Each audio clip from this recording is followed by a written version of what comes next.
Hey everybody, it's Noah again with the Zone Podcast. Today we're with David Ringo and with Ringo Innovations. David, come and introduce yourself. Hey, good morning, Noah. Thank you for having me on here. So I've been in the solar industry for about 13 years now and starting to sell a lot more roofs as well. So kind of hmm solar roofing consultant, if you will, in Florida. And like I said, I've been doing that for about 13 years, but I live in Tarpon Springs. Absolutely love Florida. I don't think you could drag me out of this place, man.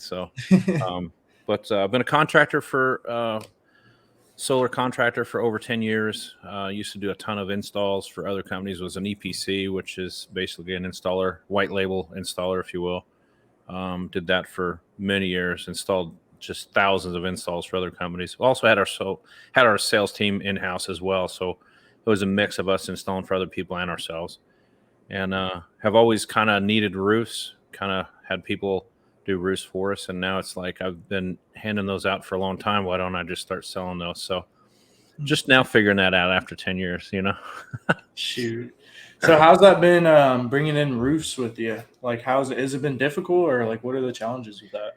Well, it's kind of crazy because it's a natural fit, because many times we go to somebody's house and they need a new roof. So there's no option. You have to have a roof sold with solar install, right? So um in the past I've had somebody, I always had a guy on the phone, right? Like I had a guy in my contacts that I just reach out to and say, "Hey man, this address 123 Sunshine Boulevard needs a roof. Can you give me an estimate?" And they give me an estimate, and then just sell it.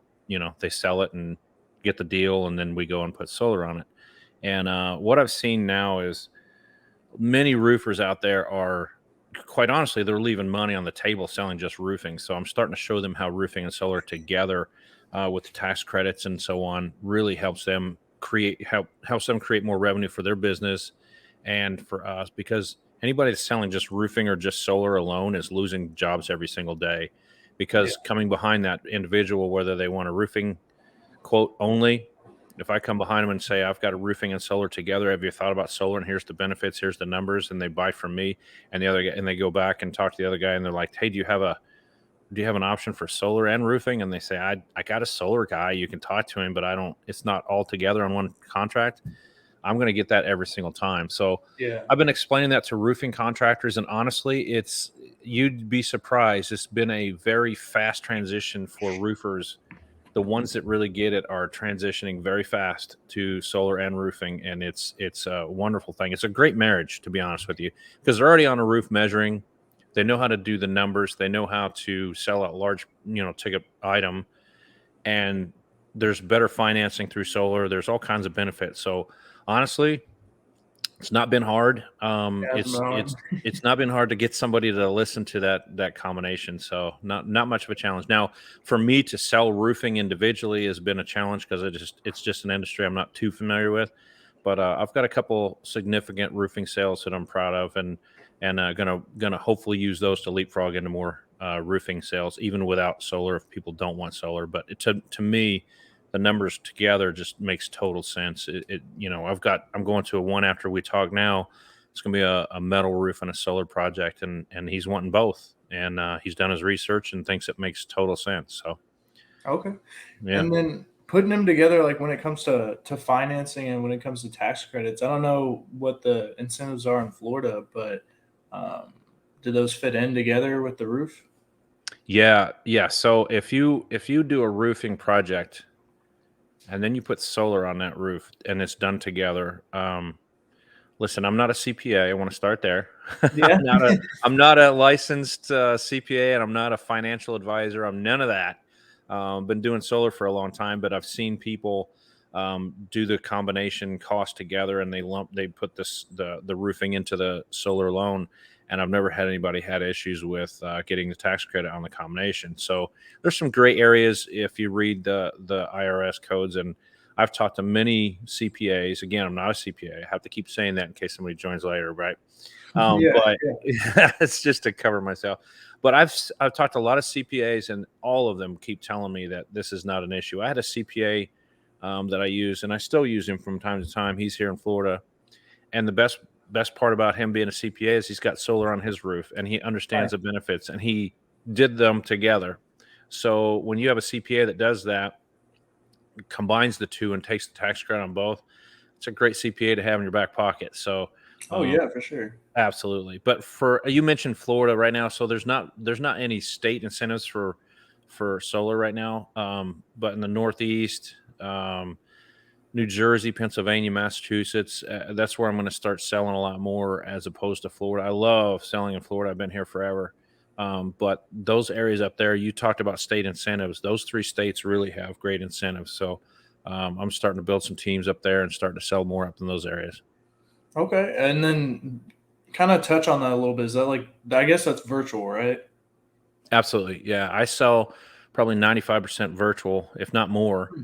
Now, I told you I'm going to an in home now in a little bit, which is unusual, but most of the time I'm selling via either email or straight up through Zoom meetings.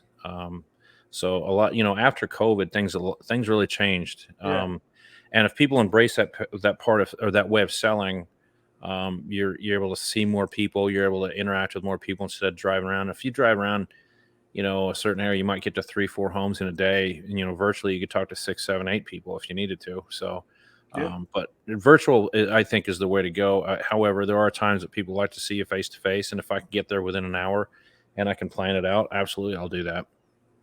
Okay. And what have been the kind of challenges with going virtual? Because I've talked to a lot of solar reps was virtual and as well as in person. It They say is. virtual is more logistical. Is that something you think so? I think the challenge for virtual is the obvious is when you can go into somebody's home and shake their hands, look them in eye to eye, get some clues around the house, get some clues in the driveway, what their car's like, what they're driving, how they keep their place, all that stuff is huge, right? Yeah. But when you're doing virtual, you can also, I think, more so than in home, you have to take charge and kind of guide the conversation and keep it lively, keep it interactive because it's a challenge. It really is. And that's a great question because a lot of people haven't transitioned to virtual, and I don't blame them. It is more of a challenge, but you can see so many more people, like I Yeah. said. But I still think the close rate can be pretty strong in virtual. I really do. I think it's. But again, if you've got the opportunity, the leads, the right people to talk to, I mean, you're talking to twice as many people every day if you have the leads. Yeah. That's the thing. So I guess with virtual, it's just more volume of appointments instead of more volume of setting. Absolutely, absolutely. So, I don't. Everybody has different close rates, and some of them are exaggerated. Some of them are not, not accurate at all. So I talk Yeah. to people. They're like, I close 90% of my deals. Well, that's really great and dandy, but I struggle with that piece. But I think your percentage on virtual will drop a little bit. But again, when you're seeing twice as many people, if you have the lead sources, it just makes total sense. Um, but I have a lot of people that say they have 50, 60, 70, 80% close rates in person, but I think virtually you'll probably close about 40% on the average, 40 to maybe a little bit higher, depending on the person. And Mhm. obviously, everything revolves around how good the leads are, right? And Yeah. we can have conversations about that all day long because everybody thinks they supply the best leads ever. And then when we have them, we always think they're the worst leads ever. So it's always that, what came first, the bad lead or the horrible set. So but yeah, it's how often you can get in front of people and talk to them and engage them, and then it's also about the offer. It's not necessarily always about you know the interaction because there's some people that may go and have the best interaction in home, and I still may grab that deal because I have a better value than the other project, and I'm not always a low price. I think the best value is what gets people. And I always make sure that I share that with people. It's not, especially when you're talking about something, solar, you're altering the electrical in your house, Mhm. you're altering the structure of your roof. I mean, there's so many things you're doing. You want to go with the lowest point sales price. It just makes me Especially for nervous. 25 years. Absolutely. Especially with 25 years, you're gonna have a 25-year warranty or more on this product. So I personally would rather I'd rather have the best value, the best company doing so. So absolutely. Yeah, so even lumping roofs and everything together over the phone, it's kind of just like, hey, you need this. That's the value. That's what I was trying to hit a little bit. So you're kind of. I talked to some other people, and they have options of leasing, owning, solar community, all these different stuff that they can pull out of their utility belt, and even roofs. That's one of the stuff that they can pull out of their utility belt. So you think expanding that utility belt is really important to sell to that individual? As in product lines, you mean? So as in like getting the right solution for them. Absolutely. Yeah, absolutely. So we just yesterday we put together a proposal for somebody here in Florida, and it's for an Airbnb. Okay. And so I didn't put a battery on there, but what I did put on there is a full EV charger. So you'd think, well, that sounds like you're just trying to get more money on. But what if you could on your webpage on your Airbnb say, listen, we accept EV cars, Yeah. and figure out a way to say unlimited charging for X amount or whatever. Obviously, you don't want to just have somebody come in there and charge their car all day long, because that's going to be pretty high on electric bills. But we do things like that. So absolutely, we have battery systems, we have roofing, we have upgraded main panel upgrades. We offer the span um, electric panels, which is amazing product. All kinds of batteries, EV chargers, EV outlets. If you just want an outlet put in, so you can put your own charger in, there's all kinds of different options we have, and I do believe that all that together makes a great package, right? So if you can do roofing and solar together, and throw in an EV charger and maybe some battery backup, I mean, you've covered everything you could need. You're going to have power when the lights go out. You're going to be able to charge your car instead of having to go charge it somewhere else. If you Yeah. buy enough solar to cover the usage for your car, you're getting a 30% tax credit. As you're not going to get a 30% tax credit charging it somewhere else, So there's so many great benefits of combining those, like you said. So, but yeah, roofing, solar, batteries, EV chargers, all that together, a main panel upgrade. Especially if you're using a span panel, you're using that to prepare for the future, because we're going to have EV cars in the future. Yeah. I know a lot of people aren't embracing that, but we're going to see more and more of those. So, What about what's your opinion on leases? we offer leases, we offer loans. Obviously, everybody would take cash, right? But Yeah. my opinion on leases now has changed. In the past, I was always all about owning. As I see money costing more money, if that makes sense, if you're talking about a loan and you're wanting to borrow money, Yeah. what I'm seeing on that front is staggering, right? So once the Fed started raising rates, we used to have a 0.49 interest, or 0.49% interest, and that's just not happening today. So you can drive interest rates down, but you're paying so much off the top of that loan. And Yeah. I've seen loans going up to well into the 30%, just for a fee. So if you have $100,000 deal, $30,000 stays with the finance company, the rest goes to the solar company. So it's a large chunk of money. So what I have seen, what I have started to open my eyes to, is leases are actually a better value right now. And we talked about value earlier. Yeah. I think leases are a better value as over the loan currently.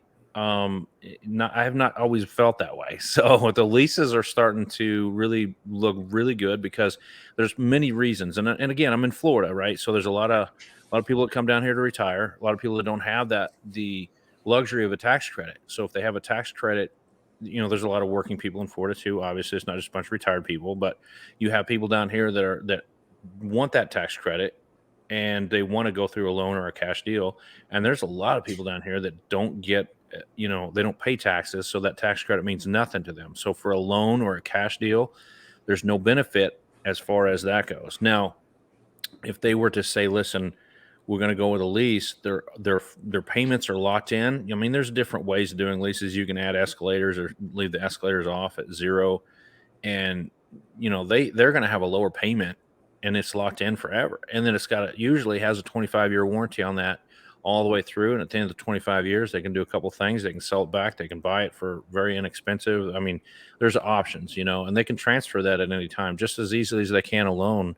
Really? So yeah. I've always heard that the leases were pretty hard to get out of for moving. But you're saying that they're the same kind of transferable as the own Yeah, stuff. if somebody wants the house and they want the solar on it, Hmm. the lease is pretty easy to transfer. If they were to look at the numbers and they were to say, listen, The bill when he bought this was $250 a month, and it's 180 he's paying. I'm just picking numbers. I'm not saying these Yeah. are accurate, but let's just say he's saving a good chunk of money every month, and somebody can walk into that and take over that lease. Don't know why they wouldn't do that. I just it doesn't make sense It'd to be me. the same thing as walking in and taking over the Duke Energy bill. Exactly. So, and Duke's doing nothing but going up. Yeah. And I don't want to get too specific, but I can remember when utilities were just into the 10 and 11 cents a kilowatt hour in Duke territories back in the day when I first started. The other day we did a project and it was 19 cents a kilowatt. Now, that's there's really no concrete price that people are going to see because it depends on how much over the 1,000 kilowatt hour you are. So I call it the overtime period. So anything over 1,000 kilowatt hours is charged more. So when you start getting charged more, there's so many variables in the pricing, but I've never seen some of the prices I've seen now to where they've gone from 11 to 16, 17, 18 cents. It doesn't sound like a big deal, but when you start adding that up, No, kilowatt yeah. hours you're using per day, per month, per year, and annually, annually and yearly, same thing. But when you start talking about 10, 15 years down the road and a 5% increase every year, it's huge numbers now. So even the relatively short time I've been in solar, let's just say in 10 years, I've seen it go from 12 to 18 cents. I mean, that's a lot of a money increase. And now going forward, they're not going to stabilize. They're not going to decrease either. So they're going to continue to go up. And pricing right now, I'm seeing people saving lots of money on loans right now, or right off the first day on a loan every month. In the past, it's been kind of a bill swap, and before that, I can remember we were trying to sell loans. Listen, you're going to pay $50 more a month right now, but someday you'll be saving. You know what I mean? So we've seen that evolution, and then also for years, I can remember selling solar. There was no such thing as financing, at least in the company I was working with. It was a cash deal or nothing. Financing has not always been around, and I can remember when the first loans we started looking at were 7.99, and that's back in the days when the interest rates, Now federal everybody's interest rates were crying. still low, right? So Yeah. they came out, they were really cautious. They're like, we'll play with a 7.99, that kind of stuff. So. But then they kept going lower and lower and lower, and they realized that they raised their fees, they would drop the price, the interest Yeah. rate lower and lower and lower, and then we got down to 0.49.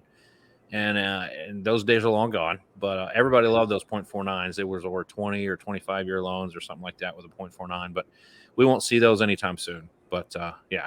Yeah, so people went from 7.99 and then they went down to 0.49, and then now they're going back up and they're at 3 or something, 4 or something, and they're still Yeah. crying about the. Yep. They don't Now even they're know upset. what it used to be like. Absolutely. So people talk about now. It's funny when people get in this industry, they're like, "Wow, that's 299 is amazing," or 399 is amazing. Yeah, it is. It really is. So I love their. I don't want to say naive. I don't want to say that they're naive about what was there, but I love the fact when people get in this industry now and they're loving the 399 Yeah. because people who have been in the industry are so frustrated that I used to have a 0.49 and they're looking at it that way. But really, in the grand scheme of things, a 399 or 499 or 449, they're all great. But again, the fees are really high. So, but again, that drives me back to the point you mentioned a minute ago about the lease versus loan. The leases are so pretty now compared to the loans. So it just depends. It depends on the tax credits and all that kind of stuff, and it's case by case basis. But I've seen loans really, as the prices continue to go up on money, I've seen the leases really look more attractive individually. But since you have that utility belt of a bunch of different, things to pull from, you're able to give them the perfect product for them. It's not one size fits all. Like if it's like, I don't want to put anybody under the bus, but like if a Sunrun guy comes, he's just gonna push lease. And he's just gonna come in and he's gonna be like, I need lease. We have something with the roofer. I don't know. Whoever's gonna put this roof on, put the roof on. So you're able to provide that experience. So let's go ahead, move a little bit to like what was your most like what are a few like interesting customer interactions that you've had? Interesting customer interactions. Yeah. Oh man, I've seen so many. I've been to so many different homes, so many different areas. There's several that come to mind. I live in, as you know, in Florida, so there's always that Florida man story, right? Florida man does this or that or whatever. So probably Yeah. the most significant one that I recall, we were installing in South St. Pete, and there's some really rough areas down there. And I'll never forget, I walked up to a job site. I was just checking on the crews, and they were installing a house down there. And I came up on the crew. I wasn't sneaking up on them, but they knew I was coming. And then and the vans were all locked, which I like to see in the streets and all that stuff. And I go over there, I climb up the ladder, and I see everybody cowering down on one side of the roof. And they got their cameras and they're holding them up over the ridge to film on the other side of the house. And I was like, okay, so somebody's sunbathing out there or something. I thought it'd be something like that, right? And I go, guys, what are you doing? Are you spying on somebody? They said, no, get down and come over here and stay low.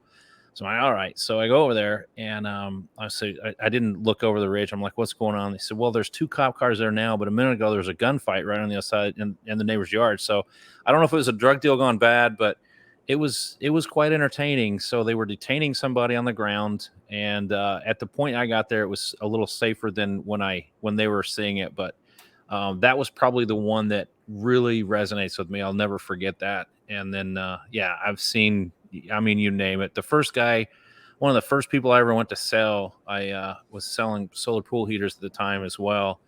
And he wanted a solar pool heater, and I went there, and car was up on blocks, grass was knee high. So you start judging, right? So this is a story I tell a lot of people: don't judge when you go to somebody's house.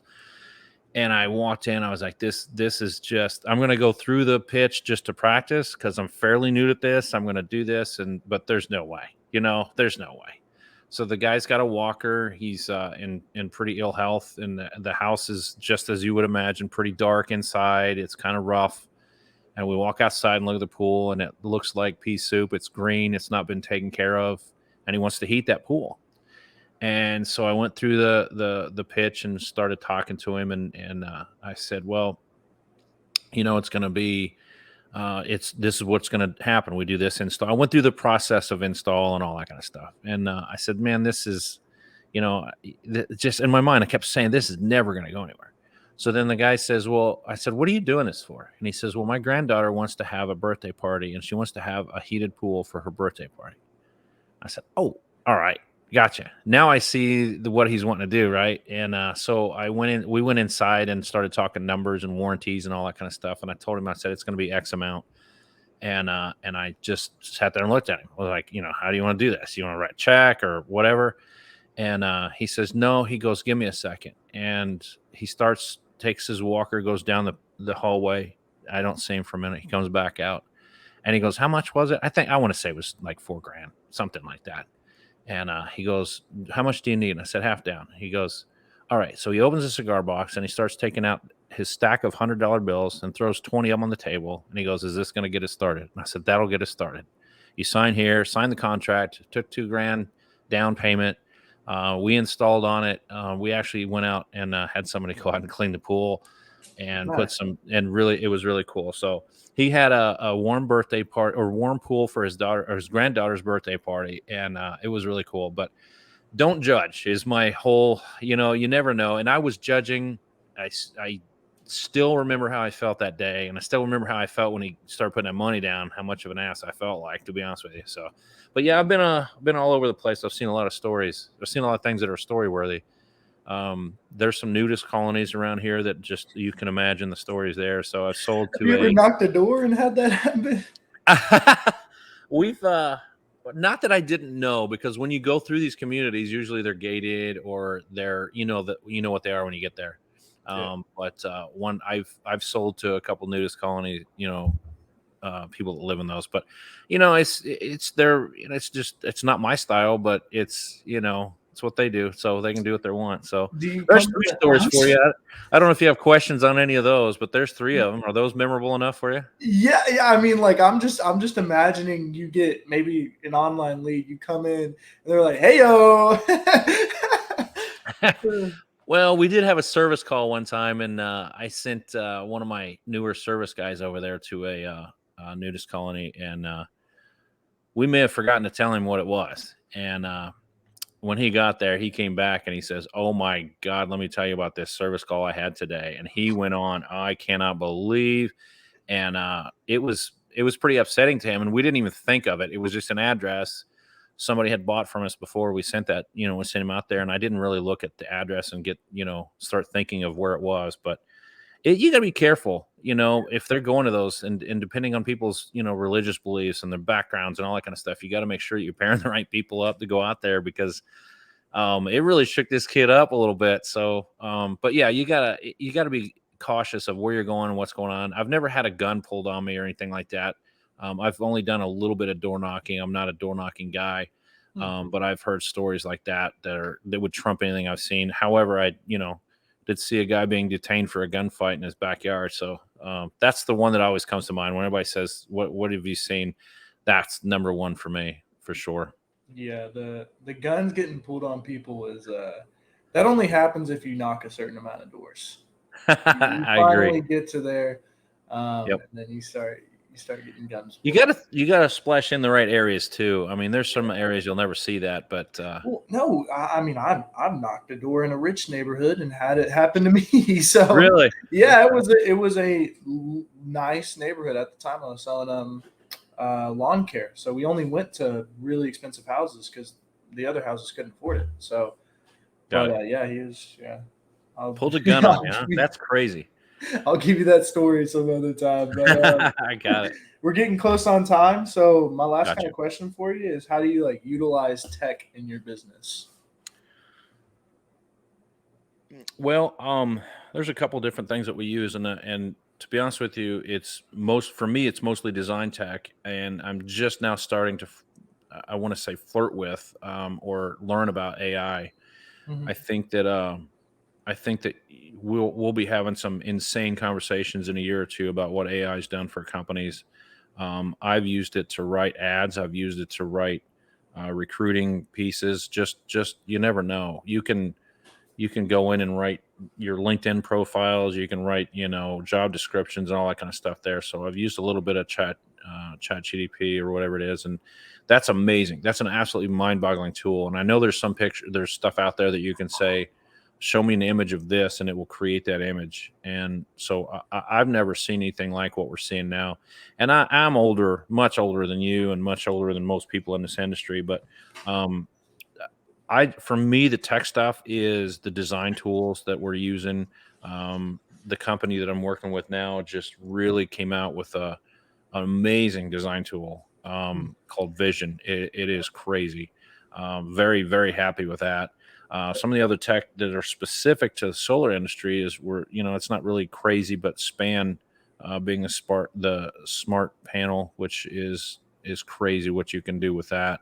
Um, so I don't know what kind of tech you're looking for, if it's anything Yeah. like those, but I just the span panels are amazing, and I truly believe the farther that we go down this road, the more that these inverters are going to be able to do. And everybody's talking about they want to wait till solar gets less expensive. And I've thought for years, I don't think it's going to get less expensive. I think that because everything that we do, we used to have so as a comparison, we used to have a refrigerator in the house, right? Hmm. And we had this ice box, they call it, back years ago, and it's some people still call it that, but they're a little bit older generation, right? But we have this ice box or this fridge in the house, and now you've got these things where you can look at a camera inside your fridge to see what you need when you're at the grocery store. You've got this screen that is, it'll let you look in your fridge when you're there, and they do certain things. And I mean, the technology on everything is increasing all the time. So I compare that to inverters.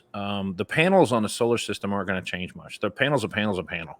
I mean, Yeah. some of them are better than others, but the inverter technology is going to continue to really get more impressive. And I've seen that when you start having um, solar, or the inverters are interacting with their batteries, and they're islanding, and they're starting to flirt with two-way charging from their EVs, and they're adding EV chargers and the infrastructure, and how you can all do that on one app, Hmm. as on the inverters, the inverter app. It's mind-boggling. So I don't think that technology is going to get less expensive. I think that's going to get more expensive over the years, or at least stabilize. I don't think it's going to get cheaper because of that. But the battery pricings will drop. But I think the inverter technology, just the work that they're putting into it to make it more convenient and do more things than the next one, I think you're going to see those prices continue to go up. And I don't know if that really answers your question, but that's it's my little take on the technology in the solar industry. And then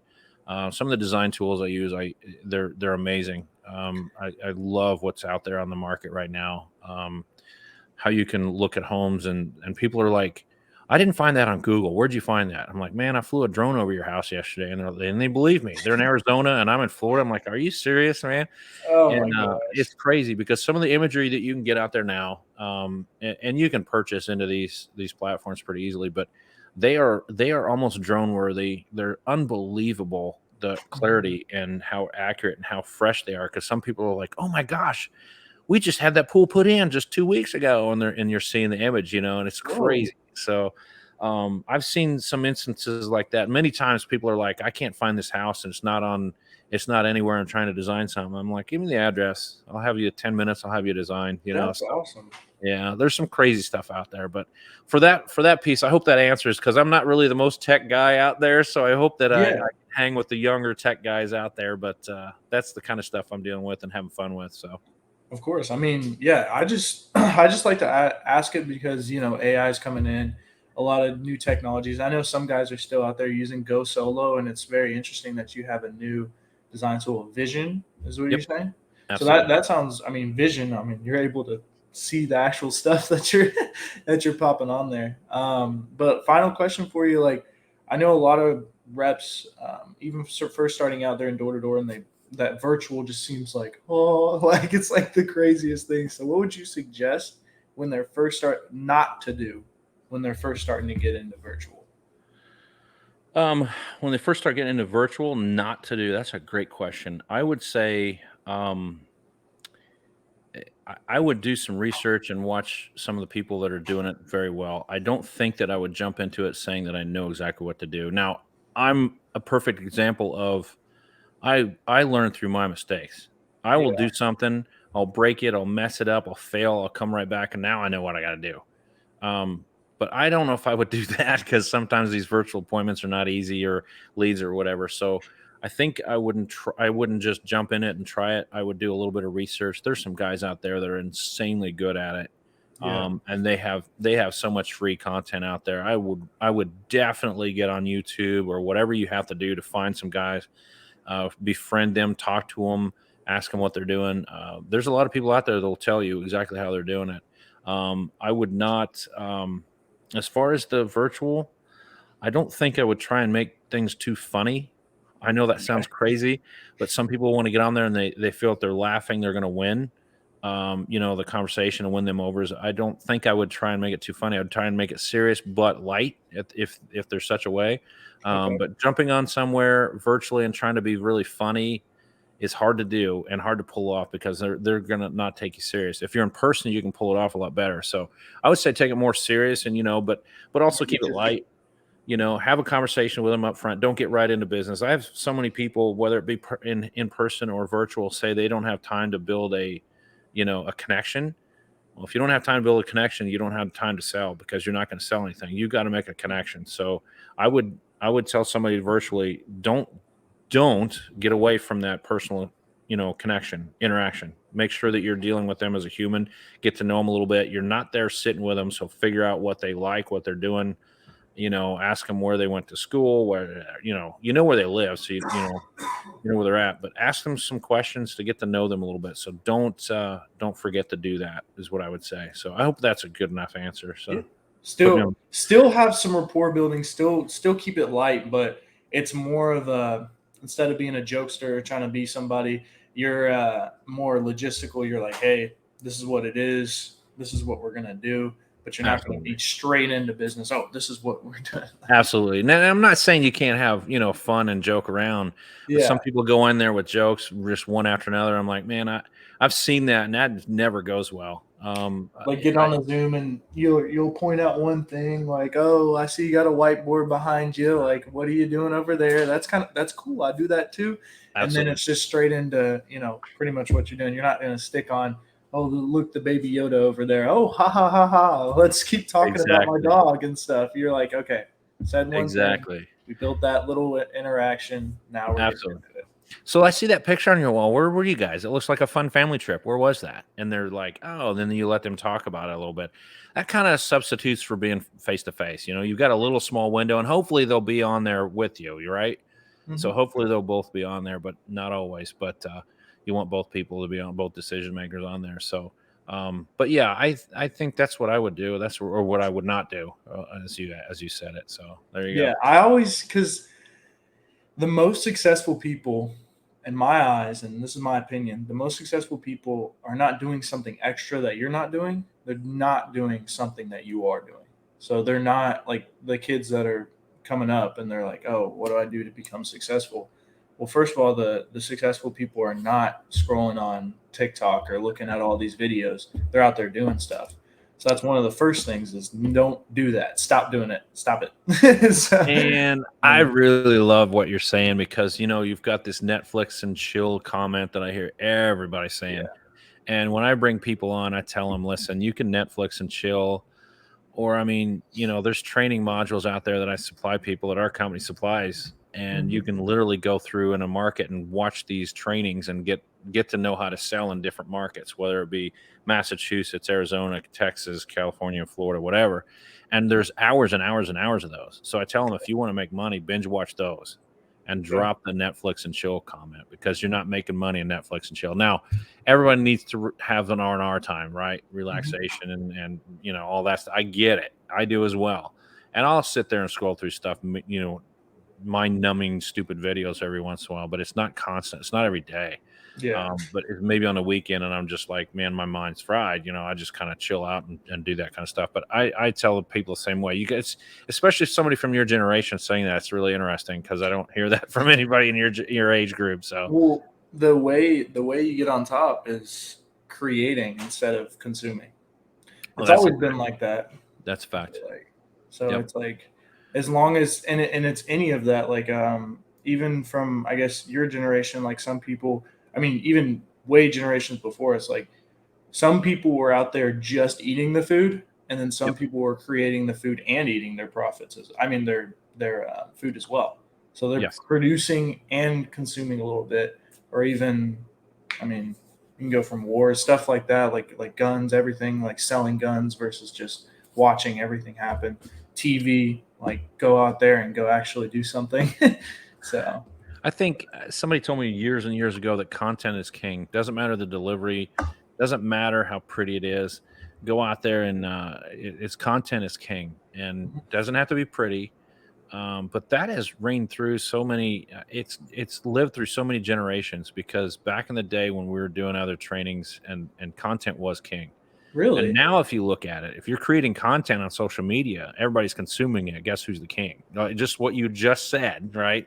The creators are the ones making it. So, content has been that comment for, I would say, 15, 20 years ago. Somebody said, content is king. Forget the delivery, get your content out there and do it. And I've been blown away with that because it's it's, what's the right word? It just never goes out of style or whatever. But, really. um, So even 20 years ago, 23, 25 years ago, people were still saying content is king. It was like a Facebook or was it like a I guess it was more like getting the ads out, the newspaper stuff. If you're because I read a little this book is like 30 years old. It's called Little Red Book of Selling. And I kind of think from him in the form of today, but he was like, I'm a sales rep. I'm in your city before I even land because I already have a newspaper sitting on that on yep, right over there. They already have read me in the newspaper before I've even landed. So I'm in your city while I'm over here as well. nice. So that's what you're saying. Like it's always been Yeah, I that way? think I mean, keep in mind, I love your age group going with social media. It wasn't around that long ago, right? Social media wasn't, but doing like corporate training, Yeah, doing certain things that were not necessarily because there was no social media at the time. But I was doing corporate training, and I was told by this guy, he was British, and you know, he was the very stereotypical British, and I'm not bashing but anybody, but he was very direct, hello. very, very direct, and Yeah. some people would call him as abrasive as a brick, but Hmm. I learned a lot from him. And he said, because I was like, man, I got to make this look better, and I want to make sure all the fonts are the same. And we were doing it was like a PowerPoint something because PowerPoint's been around forever, right? Yeah. It might have been something else, but it was some kind of presentation I was putting together. And he goes, dude, content is king. Shut up. It's all your delivery. If you deliver the right content, nobody's going to remember what font you had. So I was always I want it to look perfect. And he said, content is king. Shut up. It's never going to change. And to his credit, so far, it has not changed because, like you said, on social media, whoever's creating the best, just pick a social media. Whoever's creating the most is getting the most. That's just all there is to it. So you're right. I mean, I've had somebody on here where she's got 154,000 followers on Instagram. She became a life insurance agent, and the first life insurance agent thing she posted, she got 3,000 submissions on like people wanting to work with her. Holy cow! Yeah. So as long as you can, as long as you can attract attention, and because she's already done all the selling. Everybody's been sold by her for the last like 5 years, and they've just seen her on their feed, and it's like instead of, I mean, it's building systems. It's that's when you become a true entrepreneur. I think before it's more of, knock the door, getting your hits in, and then you build a system that provides you stuff, and you're building a farm instead of hunting every single day, which is, some people would say, oh, that's not great, but pretty much they're like, oh, you need to stay in that hunter mentality, you need to keep knocking those doors, you need to keep doing it. I won't ever miss a day where I don't knock a door. And it's like, well, the successful people are over here just picking the fruits of their labor. Absolutely. I think there's something to be said about both those paths. Some people hunt constantly and make a lot of money. Yeah, And for there's some sure. people that I'm going to use the analogy of the farm being building teams underneath of you that are selling. Okay. So you want to do, maybe you mean the same thing, but Yeah. there's people that are building farms and essentially building teams underneath them that are all selling, and they're guiding them, helping them, and getting some money from those or overrides or whatever, and they're making more money doing that. And there's some people that do both. They hunt and farm, and they have processes like you mentioned a minute ago, which are extremely important to Yeah. doing both. So they're always hunting. They'll hunt on their when they have time, and then they're managing their farm, if you will, their teams and so on, if you will, and making money on both. And there's nothing wrong with whatever fits you, whatever you're great at, do it. Yeah. And if you're great at hunting, man, I know this one guy. He's absolutely an amazing. I say canvasser, door to door, whatever you want to call it. He's absolutely amazing. Just Yeah. crushes it all the time. I'm never going to be a door guy. It's not my personality, my style, and I don't have that. I just don't have the fire, to do that. I'd rather build teams, and he doesn't build a whole lot of teams, So we're opposite in that aspect. Does he Hmm. make more money than me some days? Absolutely, absolutely, he does. So it's just crazy. It just depends on what you're good at. I think people need to be just go do what you're great at. If you're great at selling, go sell. If you're great at building teams, build teams. If you're great at both and managing both, do both, because Yeah. doing both is recession proof. Yeah. If you get people scattered about and they're all not all in the same area and you're selling in different areas from, people on your team, it's fantastic. You can then, what, if you're a canvasser and you get sick, say you break a leg and you can't do that for 3 months, Now you if you don't start. have a team, now you're in trouble. Now you're going to wish you had a little bit of a farm. Yeah. So that's great. You got a good point on that. I appreciate that. So Yeah, of course. Well, I know you got somewhere to be after this, and we're getting kind of close on time, anyways. So, other than that, I guess I'll go ahead and catch you, and everybody just go ahead. I'll put all of his links in the description, and then we'll go from there. awesome. I appreciate your time today, man. Thank you so Yeah, much. appreciate it. Awesome.